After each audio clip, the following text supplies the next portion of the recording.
চলতি শীত মৌসুমে সারা দেশের পাশাপাশি গত দুদিন ধরেই রাজধানীতেও শীতের প্রকোপ বেড়েছে।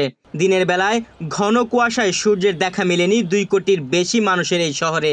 কুয়াশার পাশাপাশি ঠান্ডা বাতাস শীতের তীব্রতা বাড়িয়ে তুলেছে। দুর্ভোগে পড়েছে রাজধানীর পথের মানুষ। শ্রমজীবীরাও ভালো নেই। কনকনে এই শীতে ঢাকায় গরম কাপড়ের দোকানগুলোতে ভিড় করছেন ক্রেতারা, তবে আশানুরূপ বিক্রি নেই। অন্যান্য বছর শীতের মৌসুমে রাজধানীর ফুটপাতের দোকানগুলোতে যে পরিমাণ গরম কাপড় বিক্রি হয়, এবার অনেকাংশেই কম।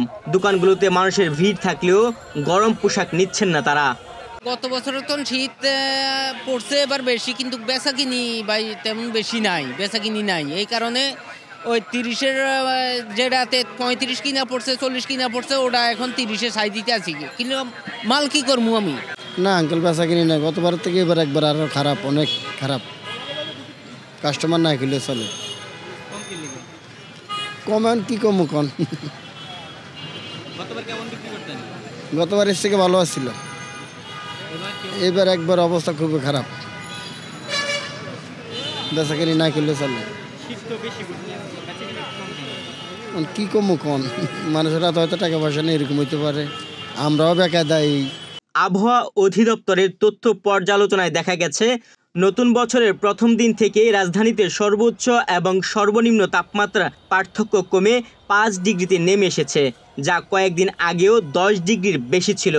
বুধবার ঢাকায় সর্বনিম্ন তাপমাত্রা ছিল 15 ডিগ্রি সেলসিয়াস, সর্বোচ্চ তাপমাত্রা ছিল 20.7 ডিগ্রি সেলসিয়াস।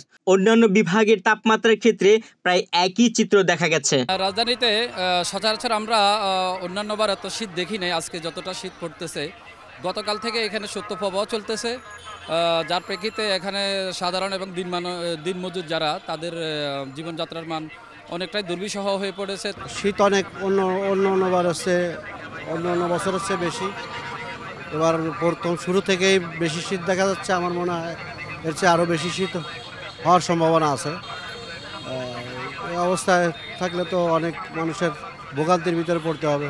রাজধানীতে হাড় কাঁপানো শীতে ছিন্নমূল মানুষেরা কষ্টে আছেন। জানুয়ারি মাসের দীর্ঘমেয়াদী পূর্বাভাসে বলা হয়েছে, দেশের বিভিন্ন অঞ্চলের উপর দিয়ে 3 থেকে 5টি শৈত্যপ্রবাহ বয়ে যেতে পারে। সে সঙ্গে শীত বাড়বে এবং তাপমাত্রা 6 ডিগ্রি সেলসিয়াস পর্যন্ত নামতে পারে। পূর্বাভাসে আরও বলা হয়েছে, এ মাসে দেশের পশ্চিম, উত্তর ও উত্তর পূর্বাঞ্চলে 2-1টি মাঝারি থেকে তীব্র শৈত্যপ্রবাহ বয়ে যেতে পারে। এছাড়া দেশের অন্যান্য অঞ্চলে 2-3টি মৃদু থেকে মাঝারি শৈত্যপ্রবাহ বয়ে যেতে পারে। তুহিন ভুইয়া, বাংলাদেশ প্রতিদিন।